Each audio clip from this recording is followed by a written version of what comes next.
किती वेळ झाला? नेहमीच हे येऊ द्यायला बघते. यार किती छान दिसते, चल जाऊयात. कुठे जाऊयात? अगं- कळत नाही का तुला? मी किती वेळ झाला इथे उभी आहे. अगं यार सॉरी ना, मी तुझ्यासाठी काय आणलं माहितीये का? काय आणलंय? हे बघ, हो का? छान दिसते आज, खूप भारी दिसते. चल चल चल, तुला काय पाहिजे?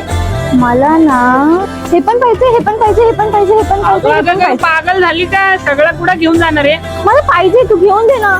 ते बाप्पाला एक फुल दिलं तरी बस झालं का बाबा? राहू दे, नकोय मला. घेऊ घेऊ आता सगळं पॅक करून द्या, जे जे पाहिजे ते. बस बस ना आता. अरे किती भारी आहे ना. काय झाली? तुला किती वाजता यायला सांगितलं आणि तू किती वाजता आलायस? आता दर्शनाला पण किती वेळ होईल तुझ्यामुळे. यार सॉरी ना, आलोच ना मी. काय आलं तुझं नेहमीच आहे. अरे यार सॉरी ना, आता होईल ना आपलं दर्शन. आता लाईन सुटेल ना. अरे लाईन सुटली, चल चल चल. अरे दर्शन पण झालं, आता कुठं जायचं? आता कुठे जायचंय तुला? चल ना, मरीनला जाऊ. तू काय बावळतेस काय रे जरा? एवढं उन्हातानाचं कुठे मरीन्सला जाणार आहे? तूच जा एकटा, मी जाते घरी. मन धागा धागा